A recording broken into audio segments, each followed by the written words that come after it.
Hello everyone and welcome back to another video. I come to you from an undisclosed location to discuss the latest Doctor Who episode, Joy to the World. This was sort of teased for ages and it obviously revolves around the Time Hotel, and my thoughts are positive but somewhat mixed. This is a very emotionally driven episode. It revolves mainly around this starseed that is attempting to be deposited by Vilengard, the evil kind of corporation from season 1, and that star does eventually get planted, and it becomes a certain star that people might know from certain Christmas stories, but we'll get all into that. The first thing I want to say about this is I think it looks visually fantastic. I think the visual fidelity of everything, like the dinosaur looked fantastic.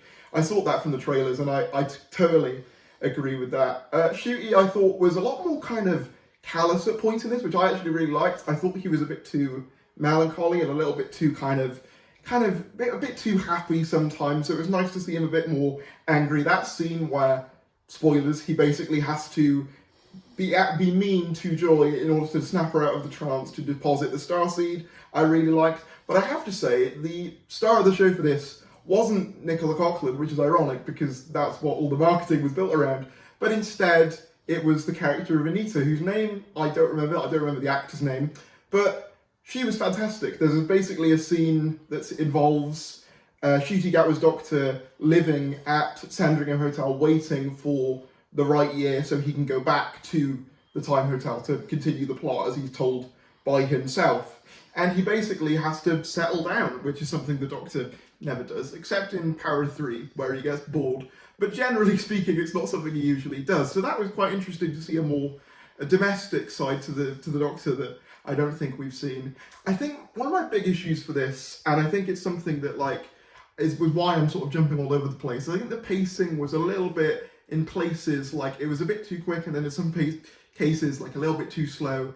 That's why I'm probably jumping around the timeline of events of this episode. But to be fair, this episode also does the same thing.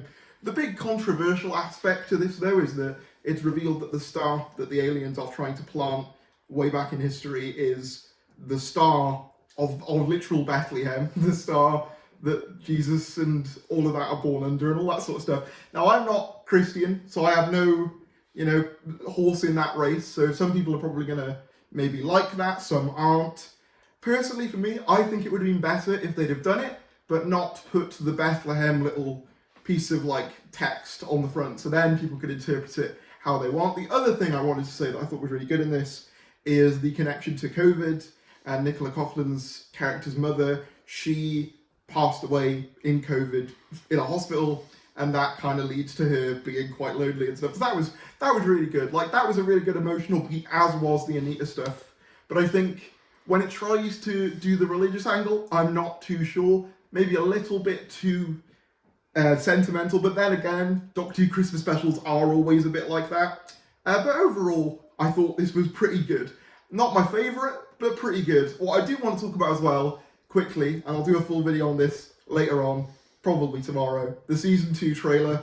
Really cool stuff. I really liked the sort of Cuphead looking cartoon visual coming out of the screen, so it looks like there's going to be more gods, maybe a god of film, which looks pretty cool. Gatwa did cry, but I thought it was justified in this episode. That's been a complaint about his Doctor, is that he cries a little bit too much. I think it works in most cases.